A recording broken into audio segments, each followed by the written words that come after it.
Well, Hard Money Joe just came across one of the most interesting deals that I have ever seen.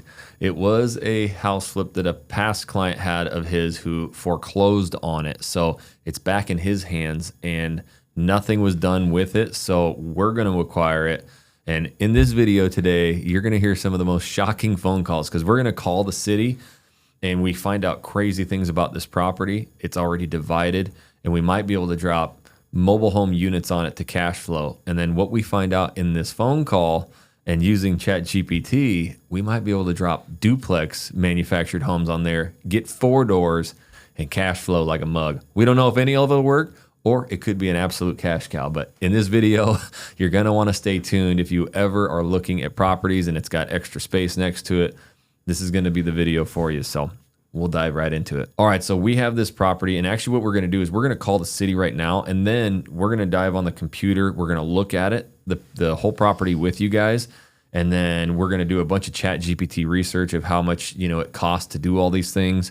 And then at the end of this video, they call us back with what kind of the final plan is, and then our strategy going forward. So let's listen to the first call, and then we'll get into this deal. City of Pasadena. Hi, I was wondering if I could speak to somebody in the planning department. How can I help you?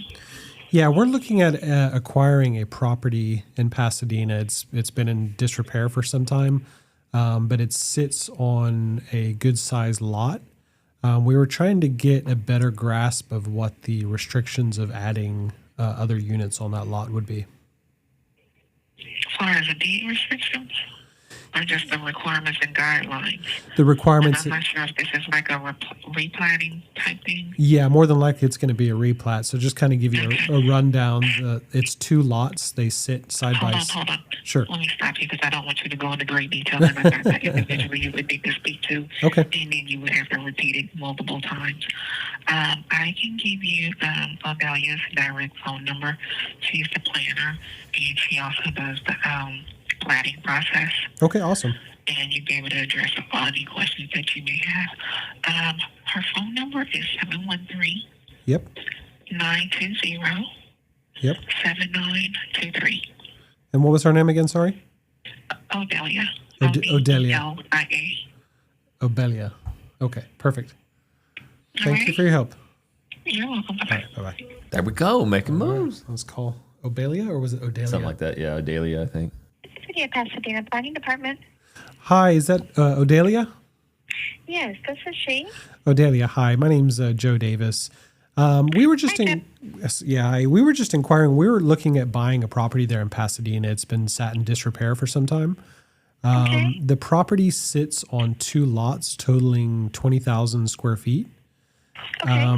And one of the thoughts we had to make this work was to add 2 manufactured homes to, whether it's replatting or, kind of what the legalities of it would be. Okay. We're about to go into a meeting in a few minutes. Do you mind if I get the information, do some research, and call you right after my meeting? Yeah, absolutely. No problem. It shouldn't take long. I don't think it's going to be a long meeting. Hopefully not. Okay. But we're just kind of short-handed today, so I do have to make... What is the property address? Sure. It's 9 Joseph Street. Okay. Joseph Street. Okay. And you said it's 2 lots, and you're maybe looking into putting 2 manufactured homes on it? Yeah, correct. So to kind of make it work, we're going to rehab the house. Oh, it has a house. It has a house on one side, so it's not right in the middle. And then the second lot would, technically be 10,000. So if we replatted that and then added 2 manufactured homes to that side, what would that be permissible? What would be the requirement? Yeah, I think, so the way that I understood it the other day when I talked to the permit department, anything, 2 homes, or 2 homes are still considered single-family residential. Mm-hmm. So we don't review it. That'll be reviewed by the permit department. But when I talked to them the other day, they said that they do have to make sure that each home has 50-foot frontage on the street. So it sounds like You might by the size and stuff, but I'm not sure. But I will look it up right after this meeting, and I'll see what you'll have to do to put the two homes and then rehab the home right on the other lot. Yeah, that's correct. We were thinking maybe from what our research that we did, we would need 5,000 square feet per manufactured home with 50 Yes, that's correct. feet Okay, of frontage. so So, yeah, we just don't want to. We just want to go in there prepared so that when we, when we're in Yes. possession of the property, that's really kind of a make or break for us that we can add those two manufactured homes to that side. So, Yeah. So I will look up the information. Now, I'm sure you probably already did the research, and it doesn't have restrictions or anything like that. correct. Yeah, we got it appraised, and it doesn't have restrictions or the zoning requirements. Perfect. Okay. Let me have your number, Mr. Davis, and I will call you back as soon as our meeting's over. And if you have time, we can discuss it a little bit more. Yeah, absolutely. It's Okay. What is your phone number? 83. 83. Okay. I'll make sure that the lots are, legally platted, and we'll look into it and see what we can find, and then I'll call you back. Awesome. Thank you so much. Thank you so much. I appreciate it. All right. Bye-bye. Bye-bye. Dude, they're nice over there. That's awesome. Yeah, she was a lot nicer than I thought she'd be. I know. I was expecting some grumpy old man named You're Ron. you're good on the phone, man. You got that soft voice. So I guess from here, guys, what we're gonna do is get that information. Then we'll go out here in less than a week, and we're gonna go film it, and we'll probably have a new plan of what we're gonna do with that. So first of all, hard money, Joe. How did you come across this property, and what like price points and numbers? Yeah, for sure. I mean, this was actually one that we're taking back to start off with. But Yeah. so it wasn't a lead we went out and found, but it Hold was. on, taking back. Like, what do you mean? Like, as a lender, and put that mic just a little closer to you so everybody can hear you. Sure. Yeah, by taking it back, it's one that we loaned on. We loaned on it probably about 15 months ago. Obviously, we're doing these loans as 12-month loans, but this one, for whatever reason, the investor got too busy. He had some other projects going on. He never actually started to do the rehab on the property. So it got to this point now, and he's just kind of fed up with it. He's fed up with making the interest payments, and we're going to take the property off of his hands, essentially. So, as the lender, you'll take it off. Is this something that happens commonly or not really? No, it's not too common. Yeah. Probably about 1 or 2% of all the loans. Wow.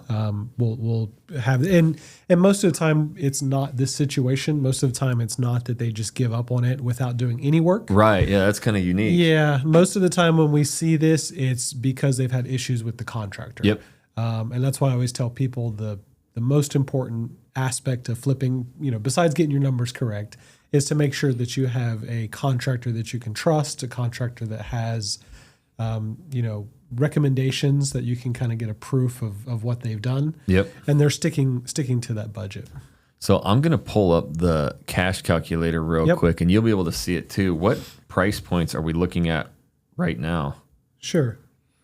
So when we loaned on the property, now granted this is well over a year ago now. That is crazy. He just sat on it for 14 months. He had the budget, everything, just never did anything. And he made the interest payments. So That's he's insane. He's actually not behind on interest payments, but because when it gets to a year, Yeah. we start, getting a little bit antsy because he's not made any draw request on it.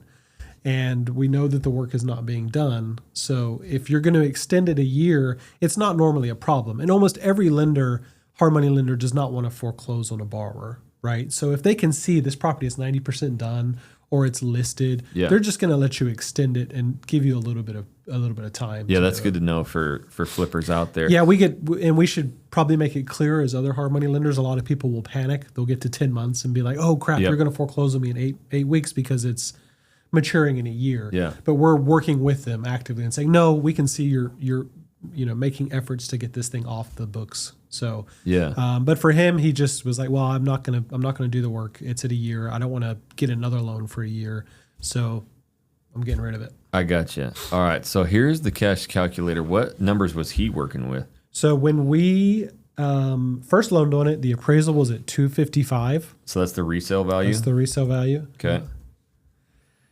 And the rehab was right around 62, I believe. Okay. And then he bought it for 138. 138,000. And then So the cash to close was 30 grand on that. So that's more than a 70% loan there. Yep. And I can bring up the calculator. Is that about how much he had into it? Do you remember? Or? Yes. Because we want 255,000 Yep. times 0.7 Correct. equals 178.5. Yeah, and I'll have to double check on his rehab. I believe it was right around 60, 62. Yeah.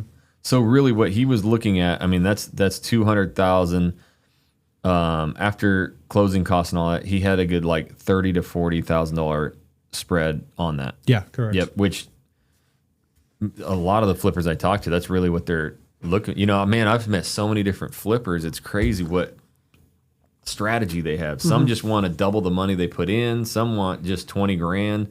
Some are looking for bigger home runs, but and this one, as I'm sure we're going to break down right now, Yeah. this had a lot of potential for a different type of strategy. So, you know, he probably wasn't as concerned on that appraisal value with what he wanted to do with the property. to do with it. Right? So what did he want to do with it?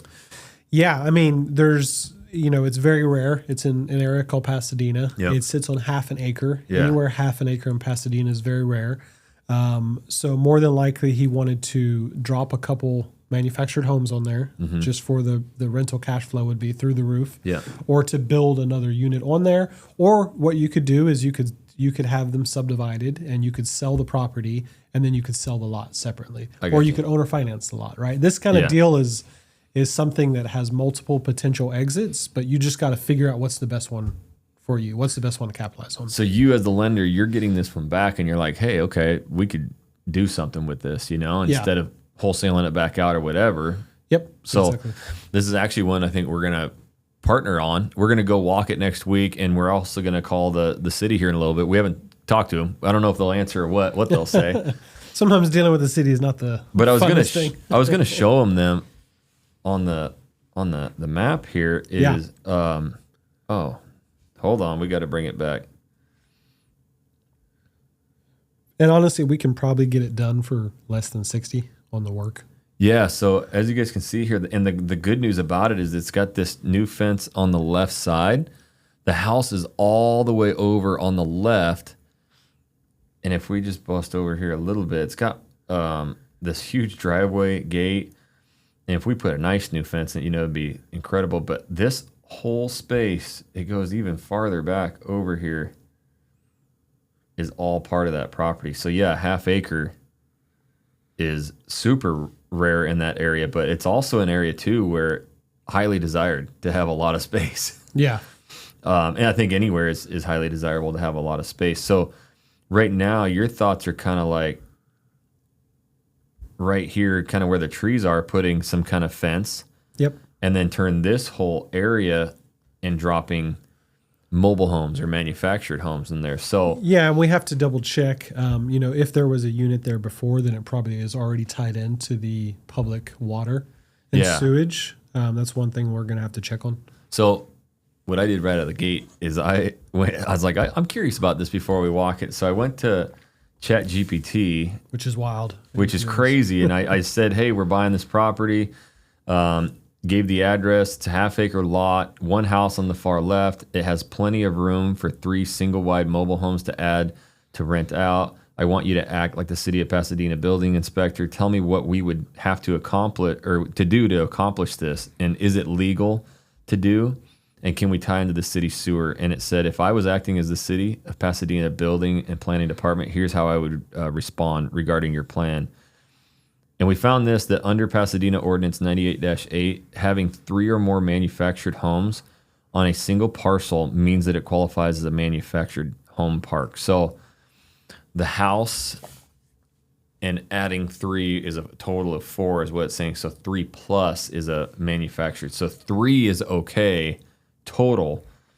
It gets to that in a little bit. It says each manufactured home must be on its own lot of 5,000 square feet, with a minimum of 50 feet of frontage, which I don't think would be an issue there. No, it wouldn't be there. That- but that's inclusive of the 5,000. That's So it's a 5,000 square foot lot total as long as it has 50 because that's the easement line. Yeah, in a So half the acre building line. is what, 25,000 square feet, something like that?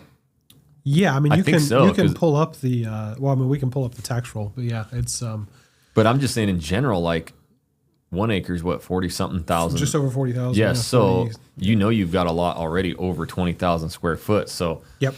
5,005 is only 10. Yeah, you'd still have that house on either 10,000 square foot, or you could make it a little small. So it's definitely doable. And then it says public water and sewer service is available, and you can tap into the system.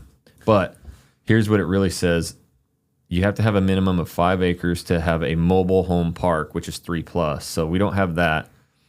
And so really what it says is currently as planned, it wouldn't work. But then it said, alternatively right here, if you want to place only 1 or 2 manufactured homes on your lot, each would have to be on its own subdivided lot, meeting the 5,000 square foot and 50-foot frontage roads.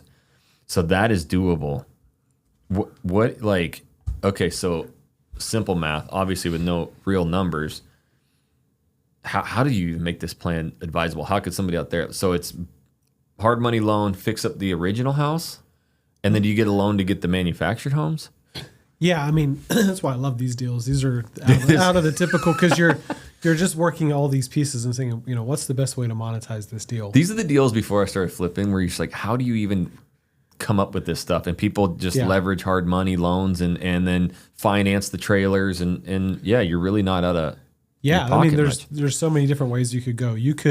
My first thought before knowing about the 3 rule was that we would just fix up the house and do a very typical DSCR loan on the house because the debt coverage on the house itself is pretty low. Okay. Right, you're still sub 200,000. So DSCR is a debt service coverage ratio. Yep. Did I nail that? You nailed it. So that means that, and we're gonna we got some pretty exciting stuff. We're gonna have all these calculators coming very, very soon for you guys to plug them in. But what that means is that you could actually just take rent prices and that you can get a loan off of that. Yeah, so the calculators are going to be up here in a couple weeks. We have one on there called the DSCR calculator.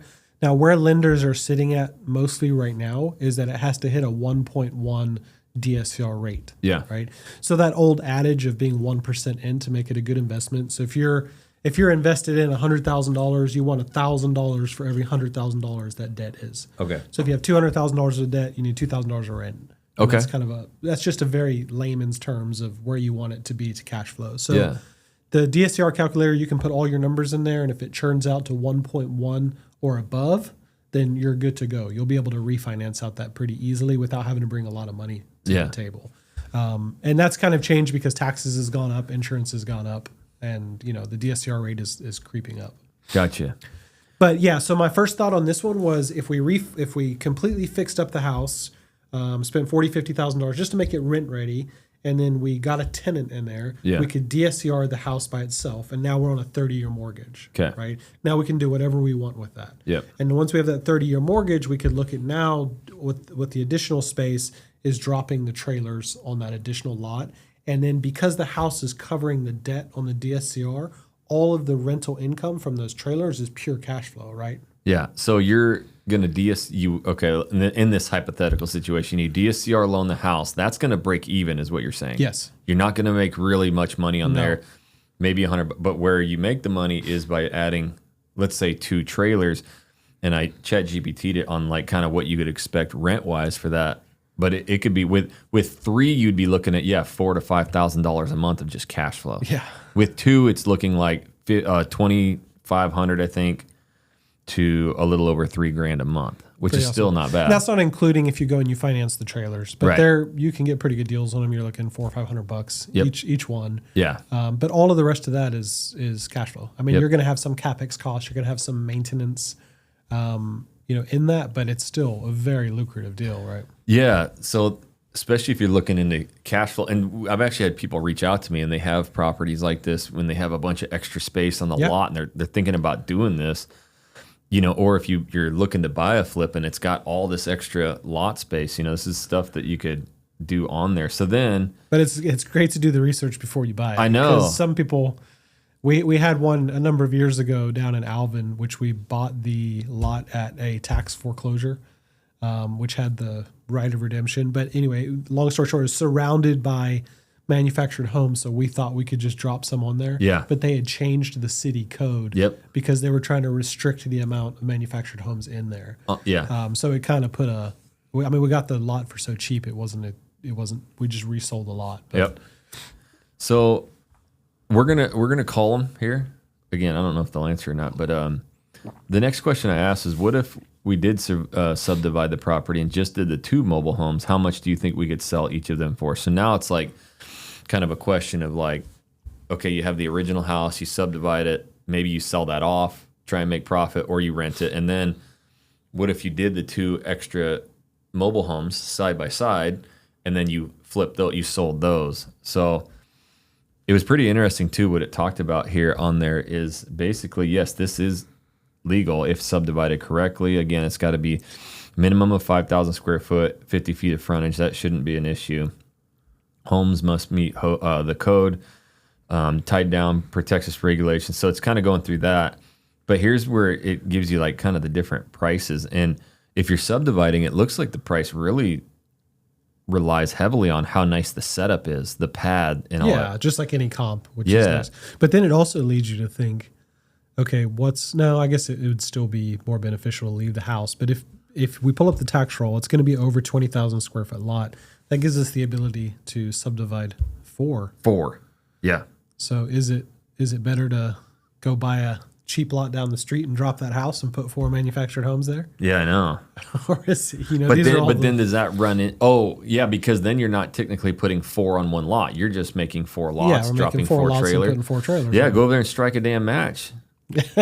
Strike a match, let that baby No, burn. I would just buy a lot for, $30,000-$40,000 and move the house there. That Put would be something pretty. else there. Should we do that? You guys comment down below if we Yeah. should move a house to a new lot. That'd be a fun thing to film, watching them pick it up and move it. Dude, over that the would be street. crazy. I always see it and I'm like, how the hell do they do that? Yeah. This one might break in half if they pick it up. Probably have our guys frame it for Yeah. cheaper than that. So then it kind of worked down, basically basic setup, which is just vinyl skirting around the trailer and gravel driveway, 115 to 135. And this actually, if you read it, this is pulling data right out of the city from mid 2025. So this Yep. ChatGPT, this is the 4.0. I pay for this, but man, that's pretty crazy. I also think it'd be pretty fun to walk in if they let us film the conversation with the manufactured home sellers. We'll do it. Because we can ask them, if we buy this thing for 45, 50,000, will you come and do the setup for us too? Will you tie it in? Will you put the ground? I don't think we necessarily want to go and, drop 4 slabs in there because No. it's going to get pretty expensive. Yeah. But if they come in there and they put the runners and they put the gravel down, I believe some of them do that, or they'll add it to the cost. Yeah. I think it'd be really interesting to see. I think for this area too, I don't know if a premium pad is really Yeah. the usage is just they want the house and then they want the space. I mean, if you think of it, if these things are worth 140, 150, Right. like that, and we have 4 of them, well, now that ARV becomes the value of all those All of them. combined. Yeah. Right? So 5 to 600K selling them all. Yeah. Or renting all 4. or renting them, yeah. So then it kind of went through the price, 55 to 70K each for mobile homes. I've actually driven right down the road here. I was telling you, and they sell them right down the street here, starting at like $40,000. I don't know what that entails. I've never done this, but again, I think regardless, no matter what the plan is, we've got like a good thing. Yeah. A house on a half acre in a good location. And it's a little bit less of a risk because the total amount of debt on it, right? Yeah. If we're sitting in a high end area and the house is worth $600,000-$700,000 and we're approaching it, then it's a little bit less risky. Right. So the total debt on it currently is what, 130 something. 138, I believe. Yeah. 130 something thousand is what you're sitting on. So even just a monthly payment on that's not too bad. But Yeah. then I was like, if you were us, what would be our first few steps and some of the best money making strategies that maybe we aren't thinking of? But it says, contact the city. So that's kind of Plug in there right now how much it would cost to subdivide a 20,000 or how much would it cost to subdivide into 5,000 square foot lots? because there's going to be a cost associated with, replotting that half acre. Right now it's 2 lots. It is 2 lots right now, totaling the 20,000. So, and I said not to include to remove the house. So Yep. how much would it cost to subdivide this into 4 or 5,000 square foot? Yep. You'll need a boundary survey and a subdivision plat prepared and signed by a licensed surveyor. Based on local rates, a boundary surveyor for up to half acre typically runs $400 to $800 through subdivision level work, plat drawing, and more. Pasadena recommends scheduling, engineering, and planning. It's $0, but strongly advised. Then it kind of goes through all that what's all needed. It says it tends to finalize within 30 days. Harris County charges $60 per plat page. One page is $60. Each extra is $50. A subtotal $4,500 to $9,000. Yeah, seems about right. Plus site improvements per lot, $10,000 to $30,000 per lot. So you're looking at about, give or take, let's say $6,000 per lot to subdivide it, and then the site prep. So is another 10 to 30. So go in the middle is 20. So you might be like 25 grand per. Yeah, and the lot's laid out pretty easy. It's not, it's just a vacant lot, so it's going to be a little bit easier than some. Like right now, we're clearing out 2 acres of fully grown lot, and it's a pain. It costs more than you think to take down all the trees off of 2 acres. All right, so now I'm curious. I wrote, let's do the calculation of subdividing this, putting one mobile home on each lot. What would that estimated cost be, and what could each sell for? Now we're trying to figure out best nuts and bolts here. Yep. Just looking at what our earlier costs, So your 5,000 and 9,000 total, for subdividing, site improvement, 10 to 30K, depending on how much. Again, if you're just doing gravel and making it nice, you're not 30K at all. That would be concrete to, get it up if we that went high. in there and put a slab on each single one of those lots, it's going to get expensive pretty quick. Yeah. The only thing that would cost, another thing we need to ask is making driveways. Like, are you allowed to just cut into the curb and, Yeah. you know what I mean? Well, there's a driveway to the existing lot, so it would be a secondary driveway. And okay, yeah. So new single wide 60 to 90K, but local averages in Pasadena range from 36 to 52, especially for modest models or repossessed units. And then community reported cost, water meter is $1,500, septic 7,500, electric underground 670, driveway and leveling all about 10 to 15,000 per lot for meter hookups, skirting, pad, leveling, driveway, utility stub connections. So in total, mobile home 40 to 70. Install 10 to 15, subtotal per lot 50 to 85K. So total estimated cost would be anywhere from 61 to 117. Used repo home selling 115 to 130. Nicer units 140 to 160. So you may like max case here. You're into this whole project 120K. It looks like. I don't think that includes the. Mobile homes. God, it's crazy. All these estimated profit. So premium positioning cost 117, sell 160, 43K profit. Mid-range new install, which would be more like kind of our style, 85K, sell for 140, 55K profit. So the approximate total profit across the project would be 200 to 230,000 bucks. For how many? For the 4. For the 4. That's with all the costs, and that's just kind of like a rough estimate. So you could make over 200 grand doing this. And then, does that include the 138? Probably not. No. Okay. So you got to knock the 138 acquisition price. So now you're looking at 100,000 in profit. So don't know if that's the best strategy or not. One of the best strategies, I think, too, like you said, is just putting 2 on there, 2 or 3 or whatever, and then renting them and cash flowing. Yeah. And if you could subdivide and do at least just 3 of them, keep the house, have it rented out, and then cash flow the 3 individual ones. Now you're looking at... I just don't know if there would be space with the house to put a secondary one on that side of the lot. Yep. Because if you transition to the other side of the lot, then you have 3, which by the sounds of it makes it a mobile home park. Yep. So you'd have to keep the house to cover all your debt, kind of back to the original plan. Yep. And then the 2, you'd make, $1,200-$1,300 off of the rent. Okay. Well, let's... we should call them. And I think the, who else would be worth calling or, even going to see them? They'll have a lot of knowledge about it. these manufactured home places because that's all they deal with, right? Yeah, that might just be like a follow-up to this. We're going to go tour this property again. Subscribe to follow not only this story, but all of our house flipping journeys, been documenting this. All right, so we just went through kind of planning everything on ChatGPT, and well, she called us right back after just a couple minutes. So she has a bunch more information. And actually, this is kind of where it gets a little shocking. We didn't know some of the things that this property had. So we're going to talk with her about what we can do on this property, and we may have caught some bonus luxury on this bad boy. So there's some added bonuses to this property we didn't know about. So let's listen to the second call. Hello. Hello, Mr. Davis. Yes, ma'am. Hey, it's Adelia with City of Pasadena Planning Department. That was a fast meeting. That meeting was super fast. The gentleman just came on and he said what he wanted, and it was over. So I was like, Awesome. okay, Those are the meetings I like. So I found the lots on Joseph. It looks like there's 3 lots, but there's so many trees I can't tell where the home is at. They're under the name of Juan Blanco. This is 925, Joseph? Yeah. Yeah, no, It's it's Juan Vigil Estate of Juan Blanco. Vigil, I guess. yeah, no, that's not the name it's currently held in. And the property we're looking at is cleared. So there's a home on the left, and then the rest of the lot is completely cleared. Huh. Is it lots 50, 51, and 52 of, that's what it comes out with. You said 925 Joseph, right? Yeah. Let me see if I've got the Satsuma Place, Section 2? Yep, sounds right. Yeah, I'm on the map right now, and it shows it. Yeah, okay. Yeah, that's right. Oh, is it 20,000 square feet? Yep, that's correct. Or 20,300? Yeah, so that's 3 lots, actually. Okay. Yeah, the tax roll is just showing 2 lots.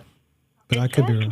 Well, I'm looking at the tax roll. It says lots 50, 51, and 52 of Satsuma Place, Section 2. Okay.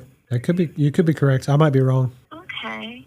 Well, yeah, it's 3 lots. So, I mean, I see other manufactured homes across the street. Yeah, it's surrounded by them. Yeah, so just keep in mind that with manufactured homes, you do have to talk to the permit department, because I know they only allow like after a certain year, and don't know exactly what year that is, but there is a few requirements for manufactured homes. Also, their setbacks from property lines are a little bit greater than regular homes. Okay.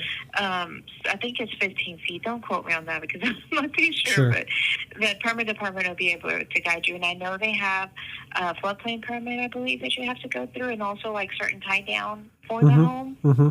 So just make sure that you check with them. And if there's no restrictions, I don't see a problem with adding 1 on each lot, because you wouldn't even be, it wouldn't be 2 per lot. It would just be 1. Yeah, sure. Okay. Yeah, no, that makes sense. Yeah, I was just thinking it was 2 lots from the tax roll. We're seeing, I think it was lot like 51 and 52. Unless they're not selling one of them. But see, I can't see which one the house sits on because there's too many trees. Yeah, it's to the left. So if you're facing it, from the street, it's kind of buttoned up to the left of the property. Let me try to go to the Google. Yeah, Google Maps, you can see it pretty clearly. Let me see. I mean, you should probably be able to tell by the size of them. Let me pull up the plat, too. I said it was Satsuma Place, Section 2, right? I think so. Yeah. County clerks. See what size of lots they were originally. Oh, you're right. You are absolutely right. Actually, I've just pulled up the survey. It's lot 50, 51, and 52. Which one's the house on? Okay. Is it not? So the house is probably on lot 50, right? House is probably on lot 50, and 51 and 52 are the vacant lots. Yeah, that's what I was thinking. I can't really see because there's so many big trees. The Suma Place. Let me see what size those lots are. I mean, so you shouldn't have a problem unless there's restrictions. We don't have a copy of the restrictions, like if they were established by somebody else. So the lots are, those are nice lots. They're 65 feet wide. Yeah. Well, okay, so lot 50, 64 feet wide, and then 51 and 52 are both 65-foot lots. So it's a 5,000, a 75, and a 75, I bet. Yeah. So lot 50 is 5,000, and the remaining two lots are 7,500, I guess. Yeah, by 105. Okay, so we wouldn't need any. Technically, we wouldn't need any replatting or anything to just drop a home on each one. Yeah, you could put one residence on each lot, and even like duplexes are considered single-family residential. So as long as you're not crossing the lot line, and if you meet the requirements through the permit department, whatever they require as far as setbacks, you should not have any problems. Okay, perfect. So I think it's probably wise to go ahead and speak to permitting, and then just go ahead and speak to permitting and get whatever year the home is. Make sure you're going to meet all that and get information on the tie-ins. And I'm sure you probably already checked to make sure about the flood zones, because I know they do have like requirements if they're in a flooding area, like height requirements and stuff. So definitely double check with them. Yeah, for sure. I think this is out of the flood hazard, but I'll definitely double check and speak with them. But I appreciate your help. No problem, Mr. Davis. Have a great day. You too. Thank you. Call us back if you need anything else. Absolutely. All right. Bye-bye. So Interesting. I thought it was two lots, but I just pulled up the survey just on my phone dude, here. yeah. And it's 50, 51, and 52. So there's no replatting needed. No, we don't even have to ask permission to drop a property on 51 and 52. Yeah, so you just have to get it permitted to. Do they make trailers that are duplexes? When I heard the duplex, I'm like, now we talking 4 doors, bro. Yeah, but where do you park them all? I mean, I guess you'd fit it in there within the 7,500 square foot lot. But yeah, or what's the cost on like building a duplex, you know? Yeah, well, that would get it's starting to get more expensive. You're probably looking at like 110, 120 a square foot. I'm gonna ask ChatGPT right now. Yeah. Do they make any mobile home Duplexes? duplex? Yeah, you talk about 4 doors, dude. Yes, manufactured home Oh, these are sick too, dude. Check this out. But we have to keep them within the lot lines, and we have to keep the 7,500 feet, setback. dude. That's huge. It's a wide lot, yeah. Look at that right there. Yeah, that is sick. If it was that nice too, you'd probably get 1,300, 1,400 a side. Yeah. Or they make this side, that's the long way though. Yeah. Which ain't bad, but you're not going to get 3-bed, 2-bath rent there. No. The other ones, but that is super interesting. Those are slick, dude. Well, here's what we do. Let's get the survey. Yeah. I'm almost certain that survey showed. We'll get the survey. But dude, all the cost that we were looking at for dividing it now is gone. The cost of dividing is gone because we have 3 lots. Yeah. And now there's no restrictions on it. And by the sounds of it, there's no restrictions. And it's easy to get your 50 feet of frontage and all. Yeah. Like it's The only all, thing that was a little bit concerning, she was saying, because it's surrounded by manufactured homes, might be. it might be that there's too many of them, is kind of what she was indicating. Yeah. And at that point, you'd probably have to build a structure. We got some more calls to make, Yeah. but I can't wait to go out and look at it and then have the week's worth of more information, because we can call well, that's super interesting. I guess we'll just go from there. It's just Let's go meet with the manufactured home and say, do you have any of these duplexes? yeah. And then we'll show them the lot, and we'll say, can you help us do a little bit of research into putting them down and what it's going to cost us? Yeah. I think that's a rad plan. Yeah, because if the DSCR covers the house, and then we had 4 doors, 4 doors then we're looking at like nearly $6,000 a month cash flow. of cash flow. That's sick. And an appreciating market. Yeah. I mean, that's something too. In a couple of years, you could sell for once you're cash flowing it. But I mean, if you're just cash flowing that much, why ever? Yeah. I mean, you got to deal with renters. That sucks, but Well, we get a property manager. true. Yeah. Who knows Pasadena? Crazy. This is going to be a fun one. Yeah. We got a lot of options for it. So Sweet. I love these ones. again, subscribe to not only follow this house flipping journey, but all of it. And I created this channel now about a year and a half ago, documenting my house flipping journey. So I'm not a guru by any means, obviously. So if you want to start at the very beginning, my very first video walks you through. I've done 5 house flips. I've lost some money on some. I've made money on some. Make sure you guys go and just watch that whole documentary. But next week, I can't wait to go walk this thing, dude. Yeah, for sure. I'd like to see what she comes back with too in the research she does. I know. So And it doesn't have the the zoning issues and stuff, so it might be doable. Yeah, sounds like it. I mean, it sounds like she's repeating what you saw on ChatGPT. It's crazy, 50 feet in front. Yeah, Maybe she was on there. I know, Just right? taking a look. So, anyways, we'll go there next week and check that out. And this video right here is actually that very first video that I've done, so you guys can watch that. It's probably my favorite video. I didn't know anything about house flipping, but that is where the journey started.